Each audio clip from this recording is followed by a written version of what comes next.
Norway, a country famed for its fjords, mountains and snow. It also has a population of only around 5 million people, so it seems a perfect place to get lost in adventure. I took a 3-week trip in my camper van which started in the sunny south and gradually crept north towards the ice.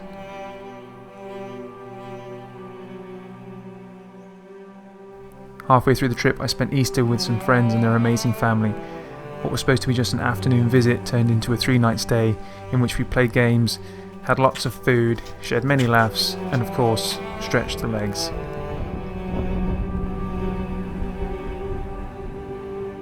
They even took me for my first time skiing. Needless to say, they were extremely patient with me. Just listen to the confidence in their voice fade as I plummet downhill.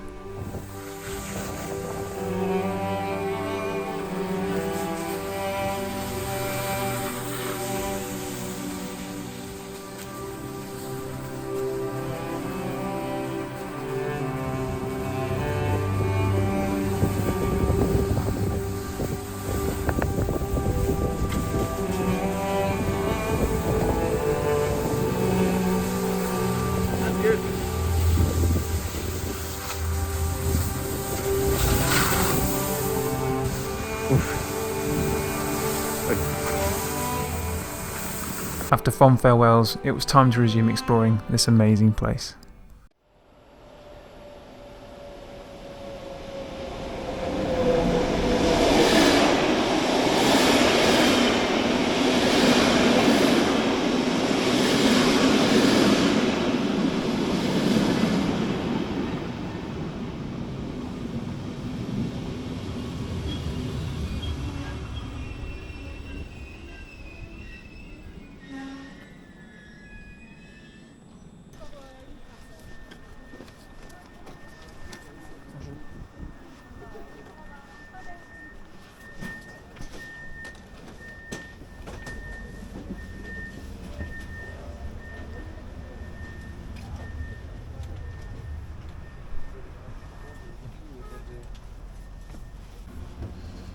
Whilst it was a shame to have to get off the world-famous Oslo to Bergen line, on recommendation from my friends, I got off halfway at a place called Finse. It's sort of renowned for snow sports, ski sailing, cross-country skiing, all that sort of thing, and as evidence from recent clips in this film, that's not really what I'm strong at. So I took to just hiring some snowshoes, strapping them on, and going for a hike. The hike involved going across this gigantic frozen lake and then up into the mountains towards the glacier. I didn't go all the way to the glacier because I was not prepared to do that sort of walk, and it was too far. I had to unfortunately get back for the train. But I stopped at a place called Appelsinhytte, which is basically just a cabin, and the Appelsinhytte translates to orange cabin, which, as you'll see, was nothing like being orange. However, the walk was hard work, but lots and lots of fun. Finse, the whole place, apart from that cabin, was just, everything was like a charcoal painting. It was just black and white. There was not really any colour anywhere, so not really like anywhere I've been before, but somewhere really, really special, and a hike I really, really enjoyed. One of the best I think I've ever done.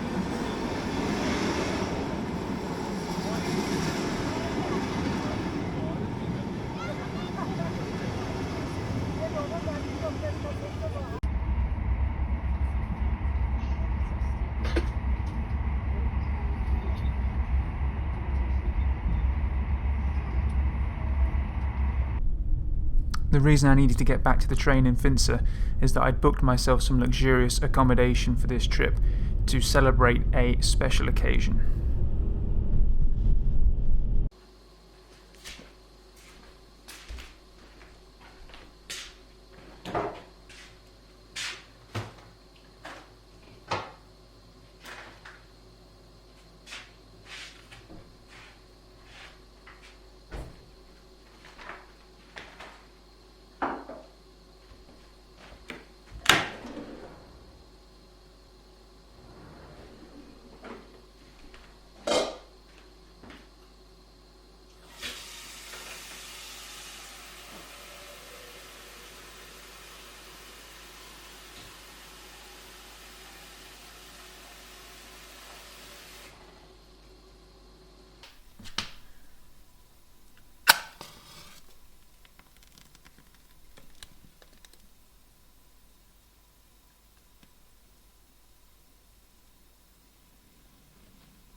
The special event was my 30th birthday, and as another treat to myself, I'd booked myself something quite special.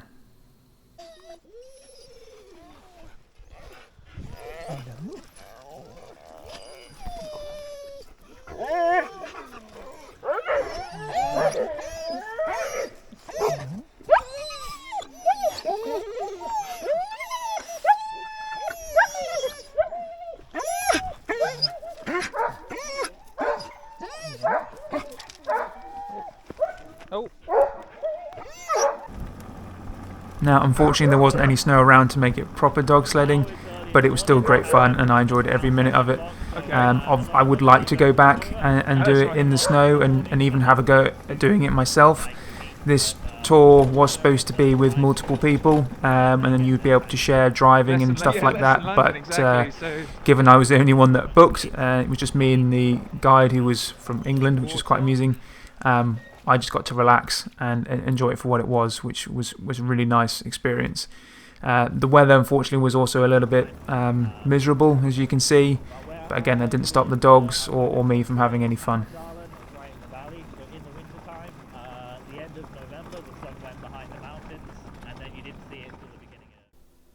Sadly, the weather only got worse, so as I'd booked myself into the cabin, it made sense just to go back and just relax and unwind.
The sun had returned, Easter was now well and truly over, and everyone had gone back home to the cities. So that gave me this playground all to myself, where there were plenty of hiking trails and cycling paths. Given that I'd taken my bike all this way, it made sense to just get my bike off the van and go and explore.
Of course, being me, I managed to go and find the snow, some of it even falling in light flurries as I was on this bike ride.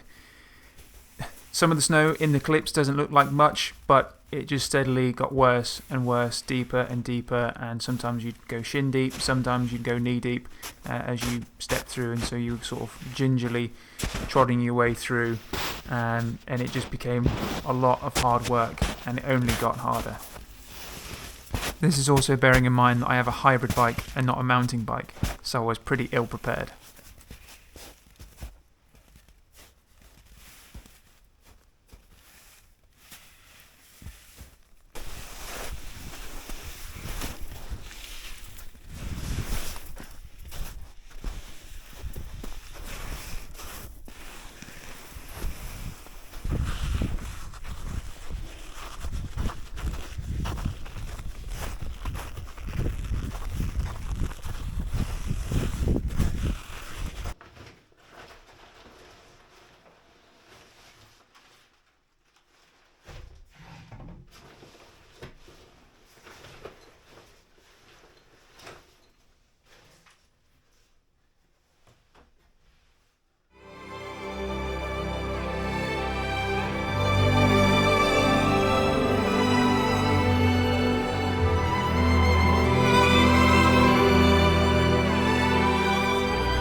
Up until that rest in that second cabin, I was actually really enjoying the challenge that the snow was giving me on that bike ride. But after that, energy sapped and just went away from me, and I got really tired. The snow got so much deeper, and I couldn't even push or guide the bike by hand anymore. I had to carry it because it would just get stuck in the snow, and the paths got harder to follow as well. So I was glad eventually when I found a decent path again to just freewheel home downhill and then back to the cabin and then just hit the sack because I was exhausted.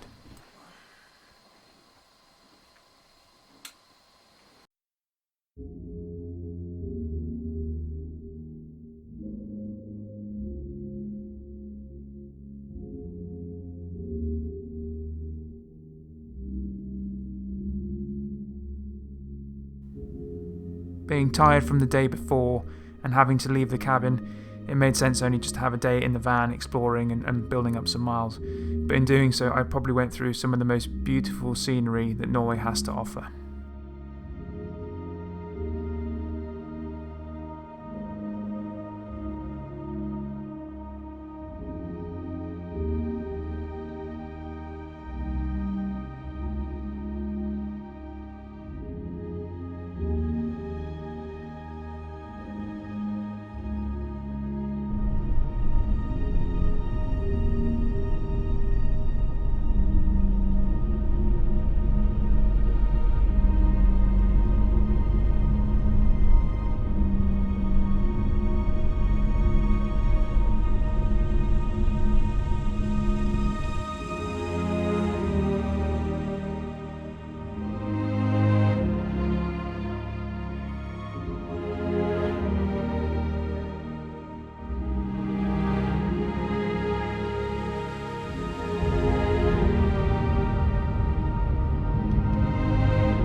whilst I got off halfway on the Oslo to Bergen line, doesn't actually mean I didn't make it all the way to Bergen. Again, on recommendations from my friends, I headed west to explore the city. I stayed at a campsite just outside and got the bus into town.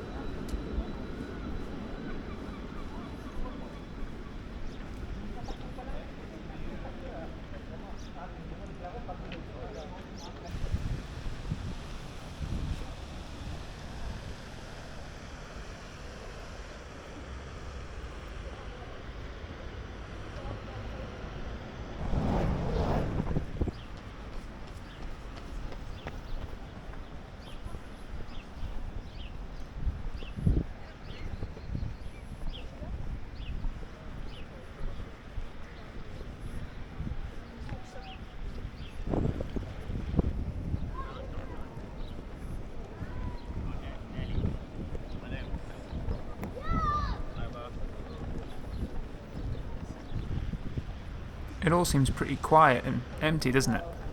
There'd actually been a slight miscalculation in my timing to go to Bergen, because on the day that I went, it was the day of their marathon.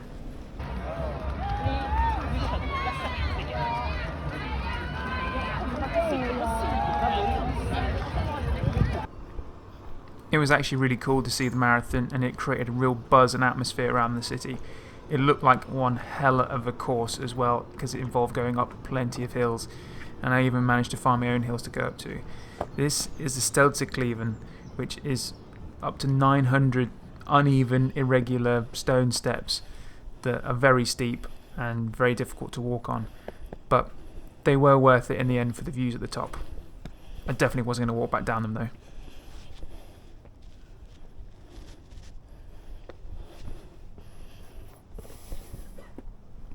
Maybe it was the great weather, but I have to say Bergen was a great city. I absolutely loved it.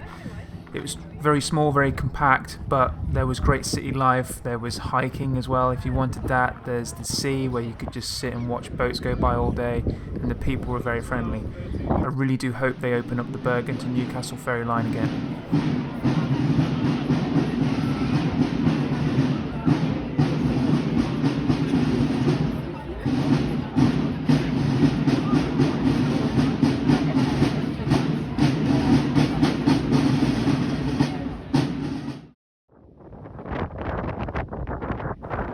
Unfortunately, the weather the next day wasn't so pleasant, so it was back in the van and slowly heading east, which in this case meant ferry hopping.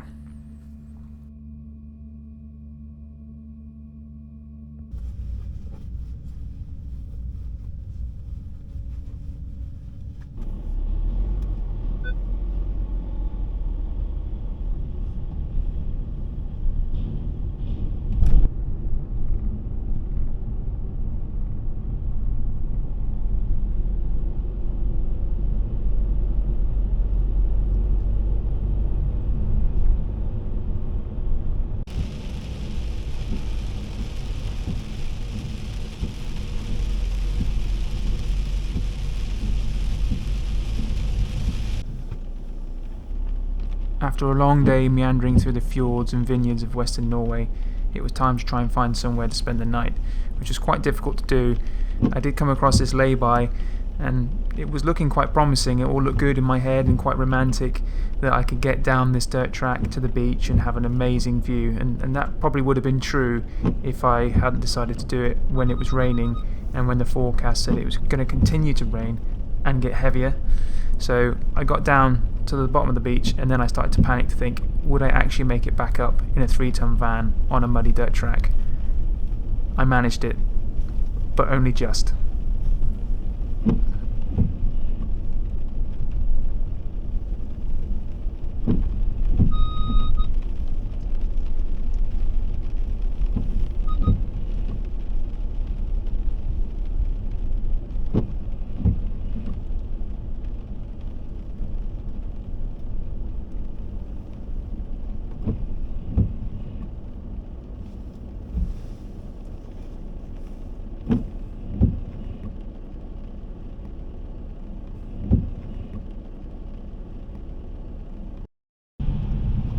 Another day in Norway and another tunnel to drive through. this one had a roundabout. How cool.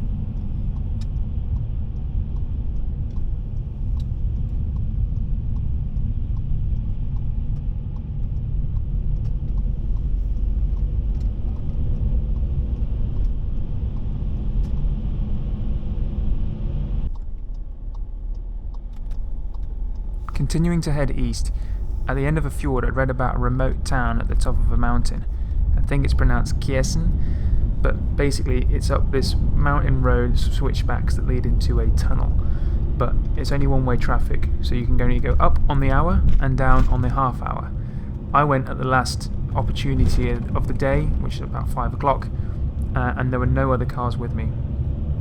So I was all on my own, and the tunnel, as you can see, is very, very rugged. It's almost as if it's just been dug, and there was no lighting in there. It's just reflective signs. So if I lost my lights, not that I would, but it would have been completely pitch black in there, and it was quite eerie and just went on a bit too long for my liking. You're then greeted at the end by this roller shutter door, which I wasn't sure if it was automatic or if I had to do it manually. Turns out I had to get out, go through that door on the left hand side, press a button and run back to the van before the roller shutter door closed on me again. Perhaps a little overdramatic, but it just being on my own in that sort of tunnel made you rush.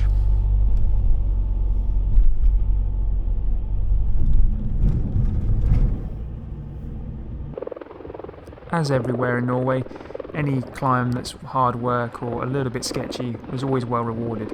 In this case, it was with a scene that seemed it was out of Jurassic Park.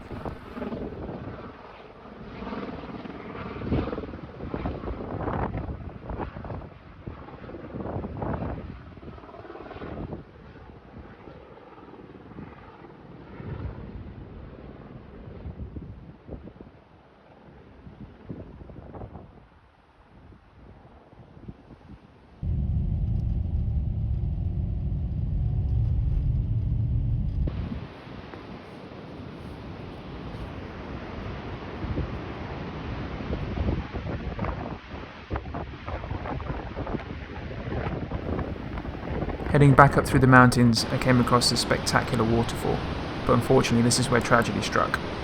I was on a steel bridge that overhung one of the waterfalls when I dropped my camera. Fortunately, it dropped onto the bridge. If it had been slightly to the left, slightly to the right, it would have been gone and lost forever. So unfortunately the clips beyond here are very pieced together from what I could get on my phone and my action camera. Feeling a little sorry for myself, I hunkered down in the strong winds, the snow, and the cold.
And just like that, unfortunately my time in Norway, a country I've really come to love, had come to an end. But I will always, always keep returning to Norway. But for now, it was time to go home. I had travelled east to Oslo and then from Oslo I had gone into Sweden and down the coast towards Malmo.